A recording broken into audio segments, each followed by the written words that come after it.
révéler sa raison d'être, comme on dit avec Olivier Pastor, c'est révéler ce qui est vivant dans l'organisation. Et quand on révèle ce qui est vivant, on a un bénéfice immédiat. On génère les conditions d'une performance plurielle durable.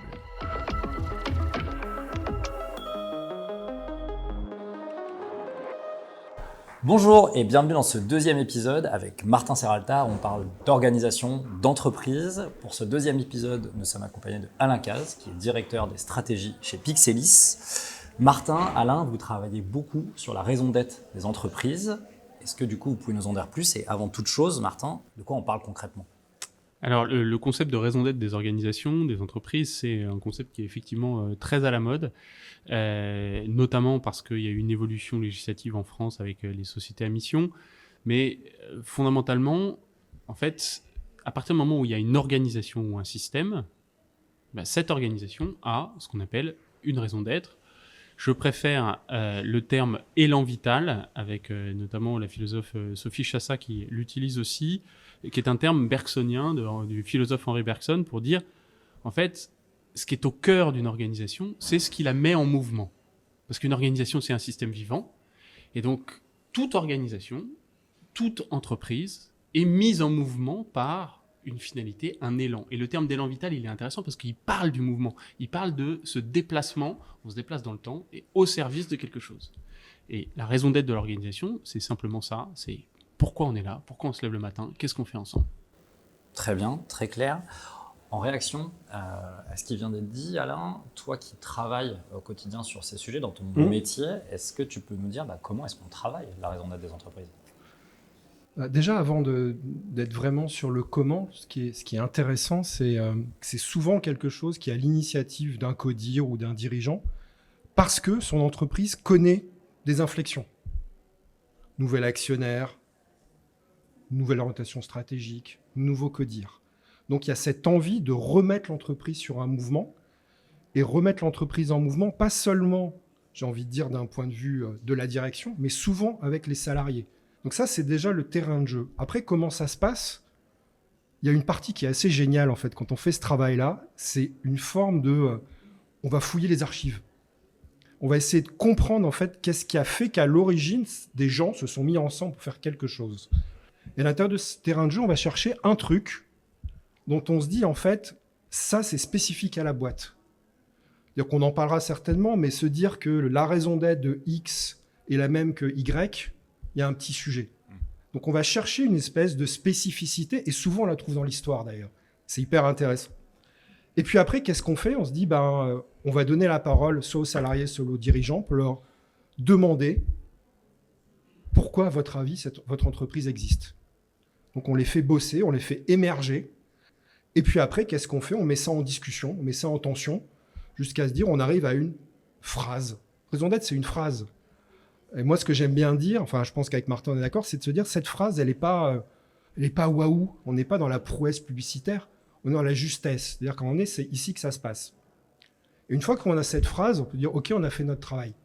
En fait, c'est là où, en fait, tout le travail commence. Merci, Alain.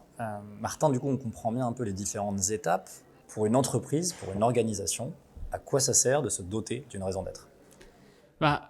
Comme je disais tout à l'heure, et je pense que Alain l'a très bien explicité, en fait, révéler sa raison d'être, comme on dit avec Olivier Pastor, c'est révéler ce qui est vivant. Révéler ce qui est vivant dans l'organisation. Et quand on révèle ce qui est vivant, on a un bénéfice immédiat. On génère les conditions d'une performance plurielle durable. Pourquoi? Parce que, en fait, ça aide chacune dans l'organisation à savoir exactement, en fait, qu'est-ce que je fais là? Et pourquoi je suis là? Au service de quoi je contribue? Donc, ça donne du sens. Et donner du sens, ça contribue au bien-être, à l'autonomie, à une performance plus efficace. Deuxièmement, ça permet aussi de se clarifier vis-à-vis de son écosystème. Et du coup, de mieux interagir avec les autres. De ne pas se raconter une histoire. Et après, ça sert à prendre des décisions. Et ça, c'est là où c'est étonnant. Vous seriez surpris de voir à quel point, quand on fait des analyses de décisions a posteriori, on observe que le sens a complètement disparu de l'histoire. Et donc, quand ce travail qui est fait, qui a été décrit par Alain, permet de bien reclarifier, la raison pour laquelle on est ensemble, la raison d'être ensemble, ou la raison d'être en mouvement, l'élan vital de l'organisation, eh bien, on est en mesure de prendre au quotidien et sur des décisions importantes ce qu'on appelle des décisions en finalité, c'est-à-dire au service de notre identité, de ce qu'on cherche à faire ensemble. Merci. Alain, au regard de ce qui vient d'être dit, est-ce que tu as un exemple concret, en mode projet, d'une entreprise qui, en travaillant sa raison d'être, a eu un réel impact et un réel atterrissage? En fait, là où il y a un vrai impact, je trouve, c'est quand justement l'ensemble des directions de l'entreprise se l'approprie pour que ça descende dans le métier quasiment au quotidien. Enfin, déjà, c'est un truc enthousiasmant que de se dire, voilà, on a défini ce prisme, ce guide, cette raison d'être, et puis d'un coup, on nous demande, quand je dis on, c'est que c'est beaucoup un travail que font les organisations, les entreprises. Nous, on est là pour faciliter, amener un cadre, amener de la méthode, amener du rebond. Mais là où c'est kiffant, c'est qu'en fait, vous avez des personnes qui travaillent parfois pas ensemble, qui d'un coup dialoguent sur un même sujet et sont capables de dire, bah, moi, dans mon travail, ça m'amène ça, et toi, moi, ça m'amène ça. Ah tiens, c'est intéressant, parce que peut-être qu'en collaborant, ça va nous amener un truc encore plus fort. Donc il y a cette dynamique de l'enthousiasme. L'élan vital, s'il n'y a pas d'enthousiasme, en fait, je pense qu'il vaut mieux retourner se coucher, quoi. Très bien, merci Alain. On arrive déjà à la dernière question qui est pour toi, Martin.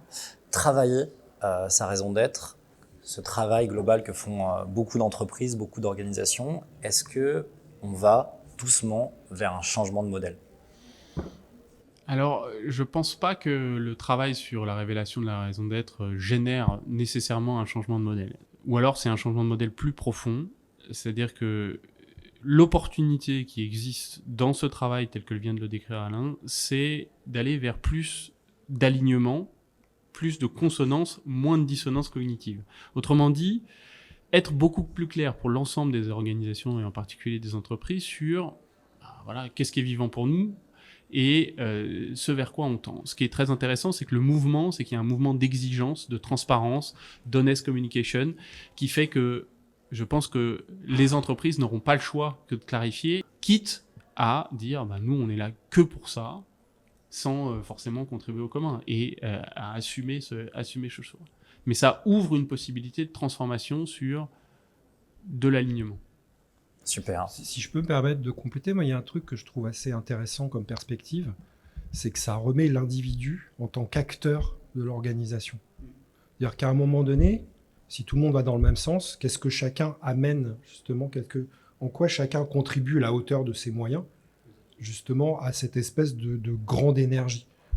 Et ça, je trouve que c'est assez fondamental en termes de changement, c'est de se dire, bah, ok, voilà le filtre, maintenant, moi, comment je joue à l'intérieur. Et ça revient à ce que tu disais tout à l'heure, c'est-à-dire entreprise, entreprendre, faire ensemble. On retrouve cette dynamique collective, ouais, tout à fait. Super. Merci à vous deux pour cet échange, pour cette discussion, et on se retrouve très rapidement pour un nouvel épisode. Merci.